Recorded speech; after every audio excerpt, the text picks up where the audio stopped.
Everyone knows, or at least has heard of, those famous gladiator fights done by the Romans, those one-on-one battles fought in the infamous Colosseum.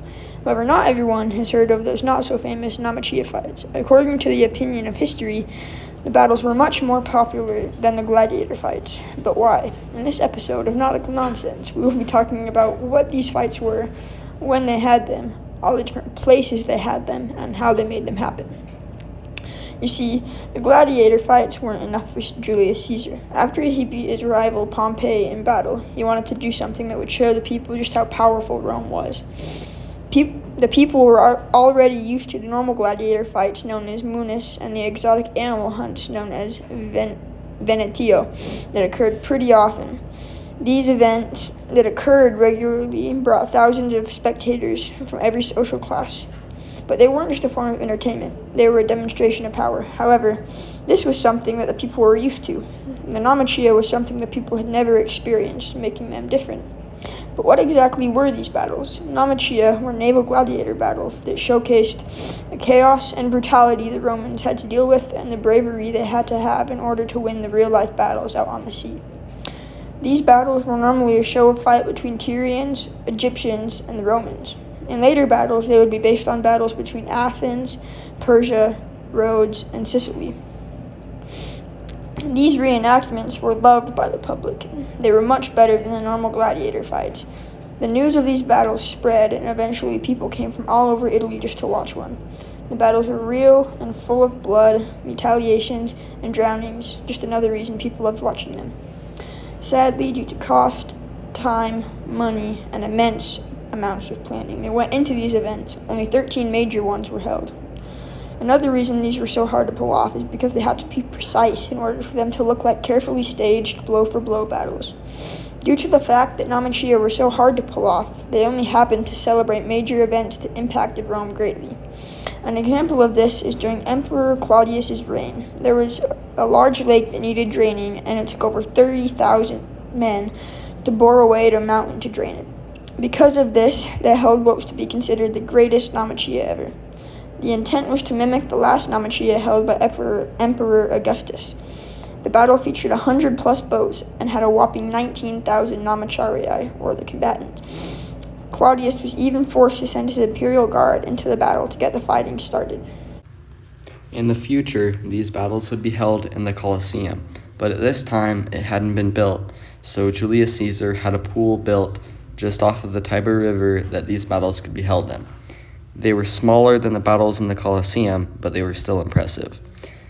They were wide enough and deep enough to hold 2 fleets of biremes, triremes, and quinquiremes, which were all Roman battleships. After Caesar died, the Naumachia was sort of forgotten. After Augustus was made emperor, he had a new arena built that held more people, had an island in the center as VIP seating, and held more ships. This arena, being built on the bank of the Tiber River, held this one Naumachia and then used it for similar events in the future. After this, Nero built an amphitheater that he could flood and hold these events in, but sadly, during the Great Fire of Rome, it burnt down. After this, the Colosseum was built. But how exactly did they pull these off? The people who fought were known as Naumachiarii, were usually prisoners of war or convicts who had already been sentenced to death, because if you were a participant on the opposing team, you would very much likely be killed.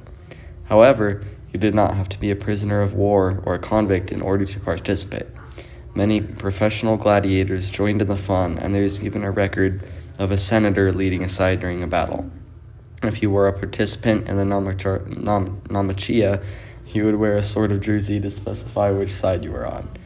The Naumachia were first held in a man-made lake next to the Tiber River, but later they made amphitheaters that would be filled up with water, and after the battle they would drain it.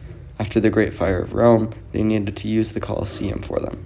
It worked phenomenally. Sadly, however, the Colosseum did not get to host these awesome battles for very long. This is due to the fact that Emperor Domitian dug a series of tunnels beneath the Colosseum.